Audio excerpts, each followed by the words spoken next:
We're just waiting until 9 o'clock and then we're going to get going. So I'm going to give everybody about a minute or two to come along if they want. I see I've got 2 people watching. That's kind of exciting. Hello. There is a chat on the right-hand side, and I have a second computer running off to the side. So if you want to let me know you're here while we wait, that would be lovely. Thank you.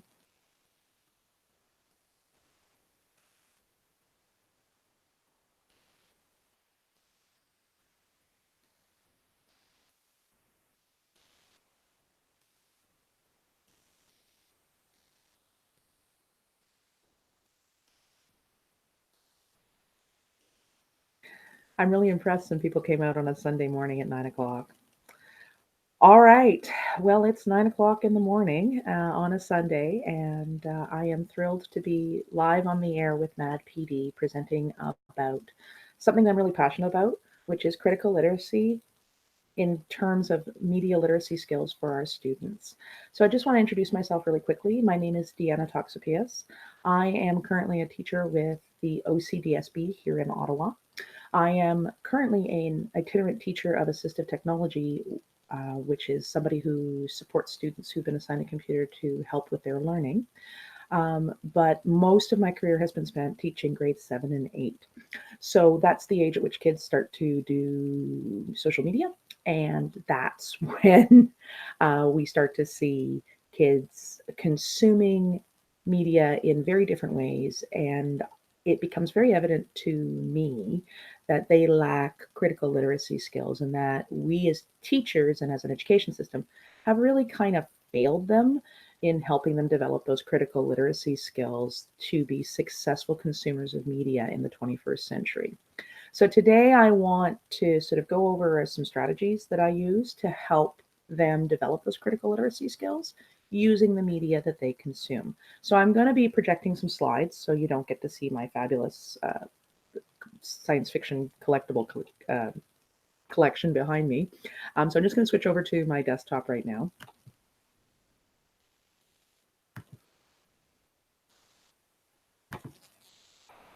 So you're going to see like a freaky sort of time tunnel effect, but don't panic. Now,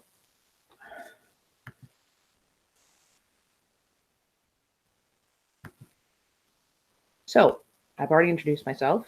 We know what we're here for. So here's the problem. Our media literacy curriculums don't reflect the media our students are actually consuming. Big problem.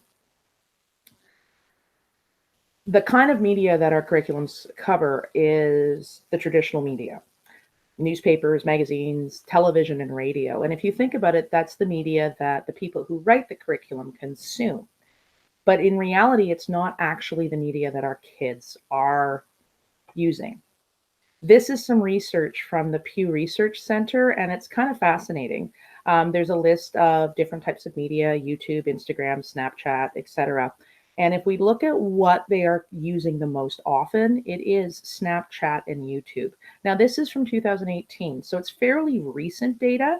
But if I go here, you'll see that these are other apps that the kids are also using that don't even appear in that list. So you've got TikTok, which is a form of short video software that the students are using, very similar to Vine, which used to exist. You've got Discord, which is a chat format that a lot of students are using to chat while they play video games or just to chat.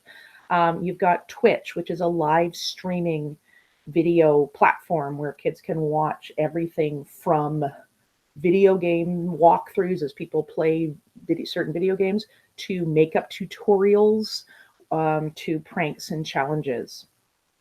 None of this appears in our curriculum.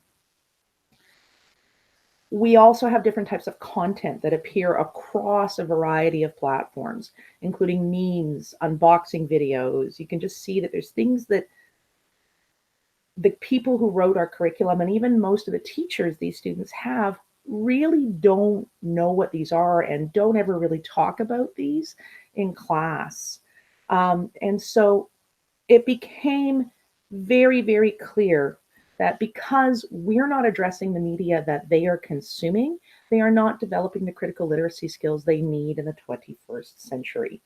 And that's a problem because that leaves them open to all sorts of social pressures and commercial pressures, and they're not ready to be citizens of the 21st century. So, but I have a solution. You need to change the media you're studying. I get it. We have a curriculum. We're trained in Teachers College to follow that curriculum, but you need to change the curriculum to fit the kids you're teaching. So the fastest way to do that is to change the media. And today I'm not going to give you a unit because the problem is this media is changing very quickly. Social media changes daily. So instead of giving you a unit, I'm going to give you a framework that you can apply to any media that you want to look at or any form of social media content you want to look at. And I'm a big fan of John Crippio's Edu Protocols book. There's a co-author whose name has run out of my head, but I'm a big fan of that because he gives you sort of frameworks that you can then apply throughout the year. And that's sort of the philosophy I've taken with this presentation. So step one, you need to determine the type of media content you want to cover. So when I say media, I mean the form. So an app or an extension or a website. When I say content, I mean the type of post that could have actually appear on multiple platforms. The content might be specific to that platform. On the other hand, it could cross over. So if you think about it, a tweet is a form of media versus a makeup tutorial, which could appear on YouTube, Twitch, Instagram, etc. Now, this might seem like a daunting process. How the heck do I determine what I'm going to do? I would talk to your students. Find out what they're consuming and consume it. Go out and look at it. If they are video game tutorial, like they love watching Twitch live streams, that's what you should do. If they are into social media influencers like Kim Kardashian, that's what you should do. Step two, consume it yourself. One of the things that immediately undermines our credibility as teachers is when we try and talk about things that we have no idea what they are. So this means you're going to have to sit and probably flip through Instagram and try and sort of follow the same people your students are following. Or maybe you're going to have to download the TikTok app and spend some time on it. You need to develop your level of expertise because generally teachers are not consuming the same type of media that their students are. Even if you're consuming social media, your students aren't necessarily consuming the same type of social media. For example, Facebook. A lot of teachers have Facebook apps and are on Facebook all the time. Facebook is considered to be an old person's media now by my students. So you need to consume the type of media you want to study. You need to tie it back to the curriculum. This is where the art of teaching comes. Now, if you're really lucky, you can tie it back to media literacy through things like bias and advertising. Most media literacy curriculums have something about advertising. They also have something about bias. And so you should be able to find things around advertising and bias. So, for example, that makeup tutorial idea. Is that social media influencer who's doing the makeup tutorial? Are they using a specific product because they want to they've been paid, sorry, to sell that product, to push that product onto their followers? So that could be how you can tie that back in.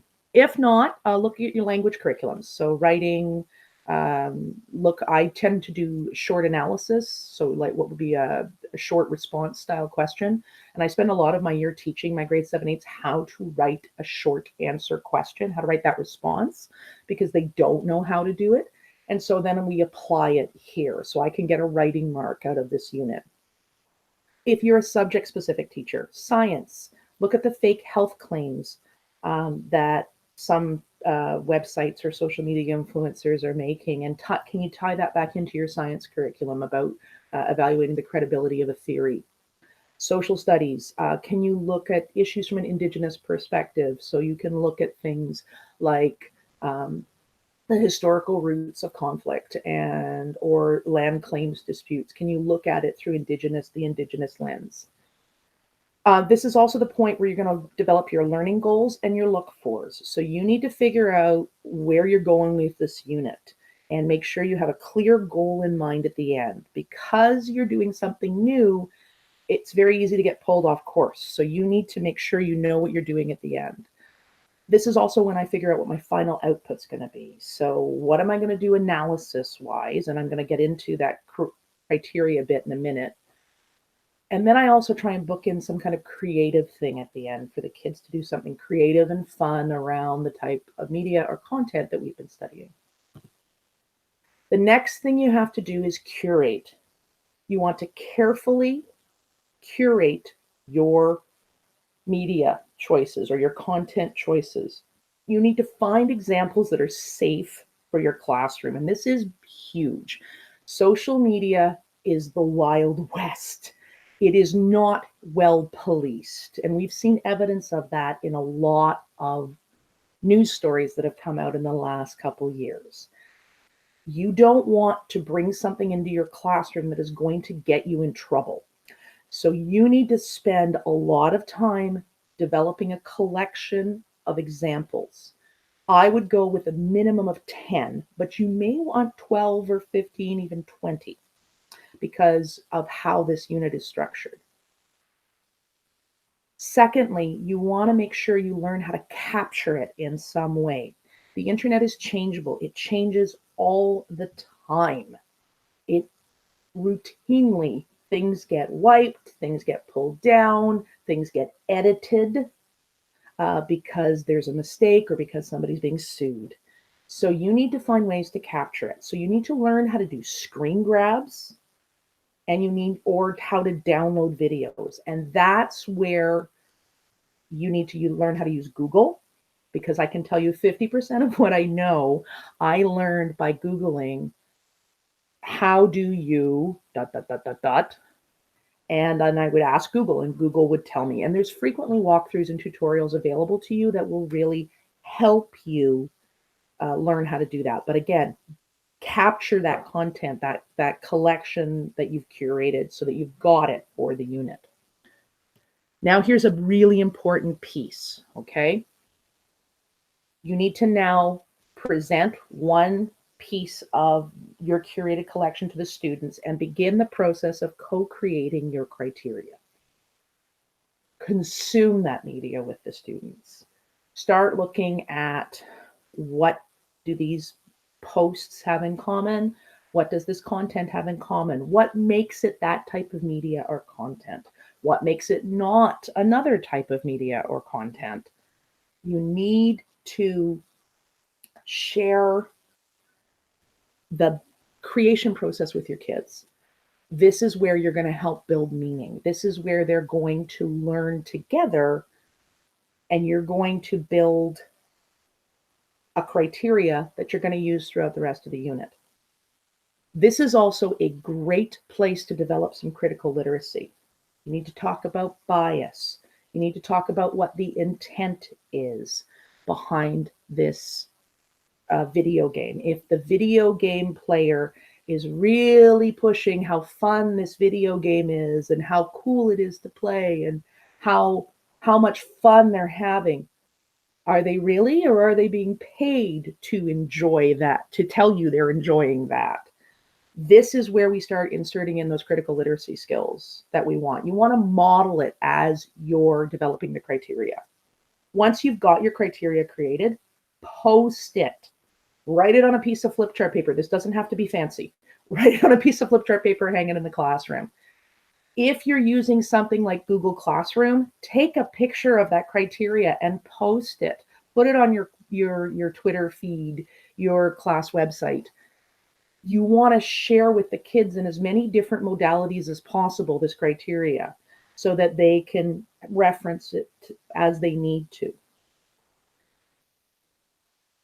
Now we get to the meat of this unit. This is where we practice applying our criteria. So with your carefully developed criteria, and by the way, I forgot to mention, when you're co-creating that criteria, don't just do it based on one post or one piece of content. You want 3 or 4 pieces of content to sort of make sure that the criteria is solid and to make sure you haven't missed anything. But now we're getting into how do we apply it. So I normally start with a whole class where, again, I put up another piece of media or another piece of content and I apply the criteria. I go through. So for example, when I did my fake news unit, I said, okay, so what are some of the things we do to determine if something's a fake news? We're looking for hyperbolic statements. We're looking for only one side of the argument. There doesn't appear to be another side being presented. We're looking for appeals to our emotions, sort of that clickbaity thing. And you go through and apply the criteria. And then I model for them how I want them to communicate that analysis to me. So, for example, I did the short answer question. So then I would write with them on the board a short answer question, or on a piece of flip chart paper. We would write, and it would be messy, and I would be crossing stuff out, and we'd be moving stuff around and erasing things and inserting things. And it was a mess. It looked like a total mess, but it was collectively our words together. And I had modeled for them the type of writing I wanted to do, and as well as applying that criteria. Now, it doesn't have to be writing. If you're dealing with kids who don't write yet, or who are simply writing sentences, then that's all you do, write the sentence. If you want to do a verbal response, if you're using Flipgrid, do that. You don't have to be wedded to the short answer question. It's just, that's what I chose to use with my grade 7 and 8s. So the first step is you want to do a whole class. The second step is you want to move into small groups. So after I would do one whole class, and we would have our rough draft of that answer, which I would then write out nicely so it was beautiful, and I would hang both of those in my classroom for the kids to reference. I would then start dividing them up into small groups. I would divide them up into small groups, not them. Kids tend to start forming groups where they can hide or where they can lean on each other, which is fine in some situations. But for the kind of learning that's happening in this unit, I want them in randomly made groups. I'm a huge fan of visibly random grouping, where you choose the groups in front of the kids so they see that you're not playing favorites, you're not making a strong and a weak kid in a group together. It's just very random. And I would write their names on popsicle sticks. I called it Miss Chance, or as I'm a former French immersion student, I would call it Madame La Chance with my kids who were in French immersion. And I would just pull names. And it was a really fascinating process to watch that, because sometimes you would end up with, very mixed ability groups, and other times you'd have homogeneous groups. And it meant that kids couldn't hide. So once I remember when we were doing this, I ended up with two of my strongest students. One was gifted, one was near gifted together. And they produced a piece of work that was brilliant. And then I ended up with my two weakest students together. And while what they produced was quite shockingly bad, I was able to give very targeted feedback to those kids to help them get better. So rather than them hiding behind the strong kids, which is what they've always done, I was able to work with them on one instance. And then the next day they were with another group. So there was no sort of trauma around it, and by this point in the year, I'd been doing this for a while. So the kids knew that this was your group for a day. It wasn't going to be your group for the rest of the year. So when I say small groups, I would start with groups of 4, and I would hand out a piece of the media or show them or curate or share, however I was doing it that year. And they would go through and analyze it and then write the response. Then they would come to me with their response, and I would read through it and give feedback. I would give feedback in the moment. Verbal feedback. I would mark up their answer, and then I would hand it back to them and say, do you want to revise it, yes or no? And that would be their choice. Sometimes the groups would go away and revise it, and other times they would be like, no, we're happy with that. I would record in some way what I saw. So I like to use DocAppender and talk into my phone, and it spreads the notes out amongst different files so that I can review them later. But I would document their learning. After groups of 4, I would move to groups of 3, and then groups of 2. So you see what's happening? We would repeat this day after day after day. And each step, it depended on the kids and the year. Some years, each step would take 1 day. Sometimes it would take 2. And that's okay. That's okay. They're learning. You're giving rich feedback in the moment. You should make sure you have a second thing that they can work on. So maybe they're doing a literature circle at the same time, or a passion project, something else that when they finish the writing, they have something to do that's actually based in curriculum and learning, so that you don't have chaos starting to happen in the corners as the bored kids start to get distracted. Okay. So like I said, groups of 4, 3, 2. Now this is also where I would use something called a bump it up board, where I would look at the responses I got, and I would start to curate a bulletin board of responses, of leveled responses. So leveled 4, 3, 2, 1, which is our assessment system here in Ontario. 4 being the highest, 1 being the lowest. And at the beginning of the unit, I would have a lot of 1s and 2s, no 3s. At the beginning of the next set of groups, so after my group of 4, I'd create a bump it up board, and then I would talk to everybody as we're about to start the group of 3, and we'd look and we'd analyze and we'd discuss. Now, I would cut kids' names off the writing so that they wasn't quickly identifiable who this was. And I also, to be honest, was very lucky. For the last few years of my teaching, I had 2 classes that I taught math and language to. So I was able to use examples from class A with class B and vice versa. But in using that bump it up board, I was able to give critical feedback to those students so that we had a whole class discussion, so that the feedback I gave to one group could then carry forward to all the other groups. So I would use my bump it up board. The last step was solo. So after we did all our small groups, we would do a solo where they would do it by themselves, and again, come to me and I would give feedback. Verbal feedback in the moment. I would record my impressions in some way, shape, and form so that I had that to refer back to as I was assessing for my final report cards. But in doing that, I have given them a scaffolded, slow release of control in order to do their final analysis. And the final analysis is when they would apply the criteria formally and I would formally assess it. No surprises, guys. You need to make sure that what you are assessing on is what they have been practicing through the unit. So before we get to final analysis, you should be talking to them about what your criteria are, how you're going to mark this, how they're going to write it, or if they're doing a Flipgrid, how are they going to record it? No surprises. You should be assessing on what you have been teaching the whole unit. After you do your final analysis, unleash your students' creativity. This is the fun part of the unit. So remember I was talking about at the beginning about you need to figure out your final projects. When you unleash your students' creativity, this is where they get to do something fun, something related back to the media. So one year I did internet hoaxes, and the kids got to create a hoax, or they got to find a story that was true but so bizarre that you would never believe it was true.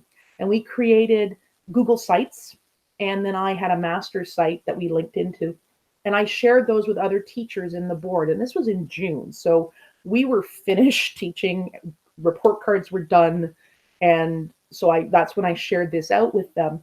And my friends across the board used it in their classrooms to teach critical literacy and thinking skills and all that kind of thing. And then they were able to vote on which ones they thought were real and which ones they weren't. And then I had a Google form to kind of collect that data. And I actually awarded a chocolate bar to the kid who did the one that fooled the most people. And you would be surprised how much kids will work for chocolate. It's insane. They won't work for a mark as hard, but when there's a chocolate bar involved, they will absolutely work for it.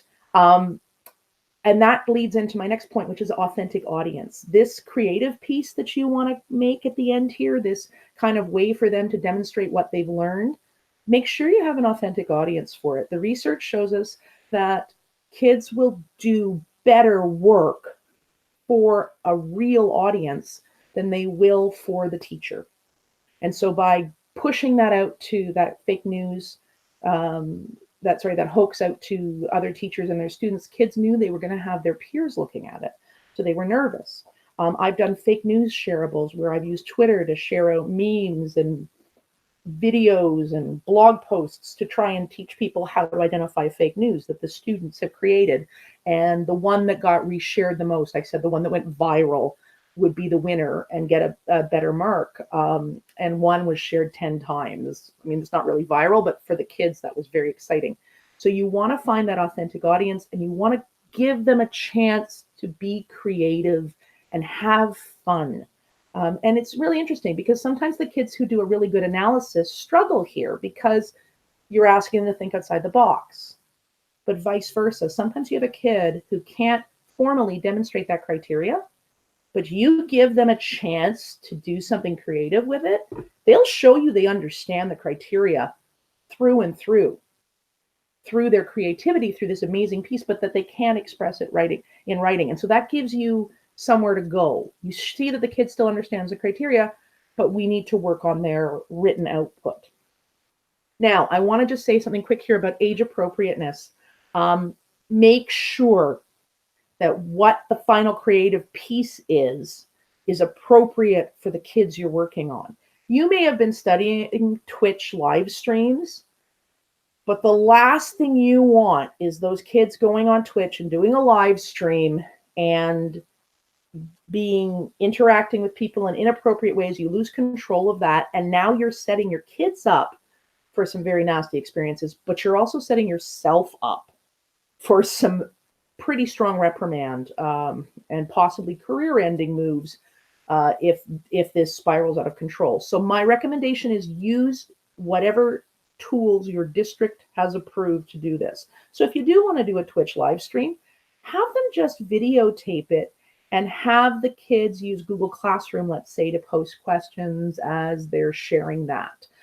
It's not as authentic as a Twitch live stream, but they get the feel of it, and you can still have that control piece where you know you're not sending your kids off into the wild, wild west that is the internet. So for example, when I did the internet hoaxes, I didn't share that on the internet. I actually kept that internal to my board's websites so that it couldn't be shared outside, so that the kids weren't spreading misinformation. Number one, there was an ethics issue, but number two, they weren't subject to the troll army yelling at them because this is fake, right? So just make sure you think about your age appropriateness. Step 9, you want to reflect. You want to think about what you've done. You want to reflect. You want to look at what you've done, how you've taught it, and you want to make sure that your students, so that you've done the right job. What worked in this unit? What didn't work in this unit? How can you make it better for next time? You also want your students to reflect on this. You want your students to think about what they've done and how much they've learned, what it is they've learned through the process of this. So I like to do a short answer question, and I like to have them write that out. And it was an interesting point. You don't have to put it in writing. You could do, again, that Flipgrid video, that reflection piece. But you definitely want the kids to involve themselves in that meta piece of reflection on how they've improved perhaps as a media consumer, what they've learned about the type of media you've studied. That's really important because you're teaching your students that we're not just doing this stuff because it's fun or because it's topical. We're doing this stuff because there's an underlying skill that we need to develop, an underlying set of ideas that we're trying to reach. And that reflection piece is really important for both you and your students. The last step is to reinvent. When this is all over, you need to sit back and think about what you're changing for next year. This is not a unit that you can repeat year in, year out for 5, 6, 10 years. Because of the nature of social media, things change all the time. So you need to think about how you want to change this for next time. Is it the type of media? Is it the shareable or that creative piece at the end? Is it the reflection piece? Do you need to build in a few more group sessions? So was 4, 3, 2, 1 too fast? Do you need to do 4, 3, 3, 2, 2, 1? You know your kids.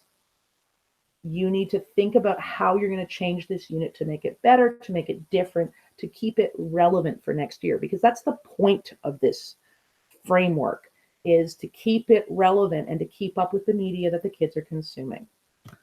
So to review, you need to determine the type of media or content you want to cover. You need to consume it yourself. Tie it back to the curriculum. Curate. Make sure you pick stuff that is appropriate for your audience and for your district. Co-create your criteria with your students. Figure out what your standards are, what makes this.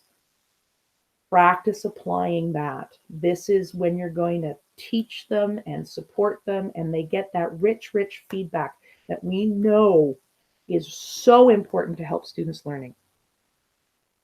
Do a final analysis that you're formally assessing. No surprises. Come up with something creative and fun for the kids to do and to share with an authentic audience. Students need to reflect. You need to reflect on the learning that's happened. And then you need to reinvent. So I'm going to just see if I have any questions in the chat stream. Not right now. So if you're watching this later, or if you think of a question later, I'm on Twitter. Please feel free to tweet at me. I'm going to be sharing the slides, and I do have a blog post that I'm just finishing up that I'm going to put up on muffinsandshenanigans.ca. It's .ca, not .c, like you saw in all the slides. I thought I had fixed that, but apparently I had not. But I would love to hear from you. And don't forget that this PD is happening all day. There are tons of other presenters going on the hour, every hour. Check out the awesome table. I'm going to tweet it out again once I finish this presentation. And you can find something that's related to what you're teaching at various points in the day. If you're going to be busy, like I have to go pick up my child from camp in a minute, don't worry. This is all being saved on YouTube, and you can go back at any time and review it. And again, the presenters from TV, most of us are on Twitter and would love to hear from you and love to help you. So thank you so much for giving up some time on a Sunday morning. I hope you have a great day and a great rest of weekend. Thanks.